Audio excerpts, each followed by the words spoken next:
Hello guys, তো সবাই কেমন আছো? আমি চলে এসেছি তোমাদের সামনে একটি ব্লগ নিয়ে।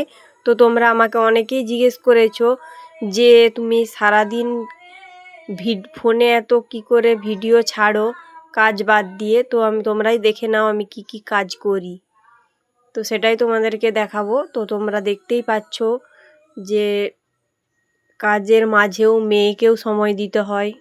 তো মেয়েকে পাঠিয়ে দিলাম ওর বাবার সাথে স্কুলে। তো এরপর বাসন ধুয়ে নিচ্ছি। তো আমাদের সামনেই জলের ব্যবস্থা আছে, তো আমাদের খুবই জলের সুবিধা। তো এরপর বাসনগুলো গুছিয়ে নিলাম।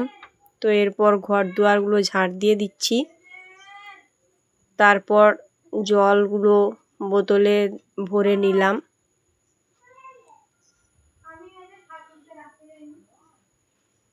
তারপর বিছানাটা গোছ করে নিচ্ছি। তো তোমরা দেখতেই পাচ্ছ পরের পর আমি সব কাজ গুছিয়ে নিচ্ছি।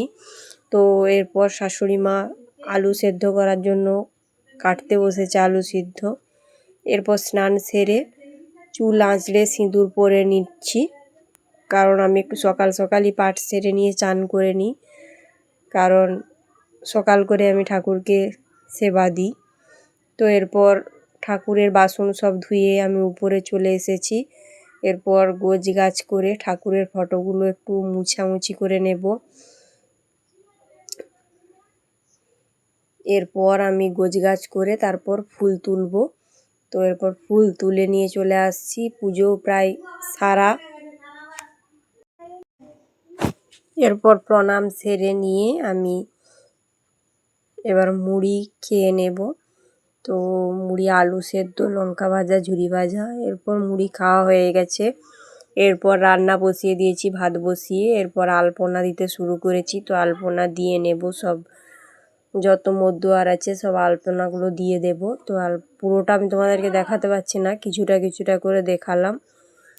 তো এরপর আলপনাটা দিয়ে দিচ্ছি। এরপর সবজি কাটতে বসে পড়ব। তো ভাতটা নামিয়ে এবার সবজি কাটতে বসে গেছি। তো এখানে পটল আলু সয়াবিনের তরকারি হবে, কুঁদরি আলু পোস্ত, বেসন পোস্ত, করলা ভাজা, কুঁদরি ভাজা, পটল ভাজা, সয়াবিন ভাজা। তো সব রান্না প্রায় রেডি হয়ে গেল। আমি দুটো রান্না করেছি, বাকি মা সব করেছে। তো এরপর মেয়েকে খাইয়ে দিচ্ছি।